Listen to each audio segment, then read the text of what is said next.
Welcome back. The head of Army acquisition has a big job to do. Do you have bullets in your rifle, or are you feeling good about the number of tank shells in the depot? It's his responsibility to make sure those and other items are in good standing across the force.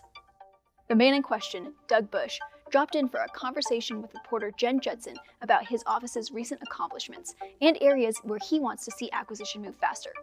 Hint, it's about drones. Here's some of what he had to say. So the Army has been working diligently since the outbreak of war in Ukraine to build up its industrial base for munitions and other vital weapons and capabilities needed to aid the fight there, but also ensure the U.S. stockpile is adequate for major conflict in the future. So highlight some of the major accomplishments the Army has made since it began to ramp up production for these various systems. Yeah, sure, absolutely. And first of all, yeah, thanks to a massive team of Army and industry people who were doing the actual hard work out there to make this happen. I was just at Radford Army Ammunition Plant just yesterday and got to see some of these folks and see what they're doing, and it's awesome. Also, thank you, Congress, for getting us the resources to do it. So a lot of accomplishments. So just on 155, for example, we're $4 billion of investment into the industrialization build up to get to our eventual production goals. It's a huge series of projects. It's not all in one place. It's dozens of projects that have to come together because the full artillery capability goes from the fuse at the front end to the shell itself to the propelling charges at the back. So it's not just the shells, it's the whole thing. Going really well, some ups and downs, which is not unexpected with a major industrialization project, but largely on track. And as the Secretary of the Army noted, we hit 40,000 back in August, which was terrific to see, and more to come. What are some of the ways that the Army could move faster to mass produce capabilities like drones? We've talked a lot about munitions here, but those will likely need to proliferate the battlefield in large numbers to overwhelm the enemy. We're seeing that happen now.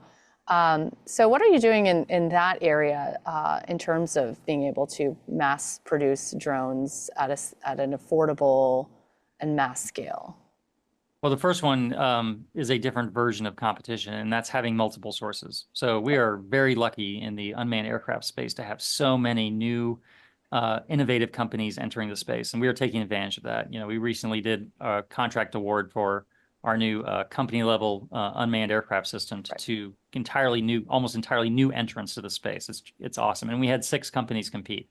So that's the first thing: is don't put all your bets on one thing or rely on one company with one factory to do everything for you, which, as you know, with larger systems, sometimes you end up there because of just the scale of production required. In this area, it appears that the way, if you think, I'm thinking smaller here, like class 3 and below UAS are built, you can do it really fast without a lot of sophisticated machinery, to my earlier point, on terms of required.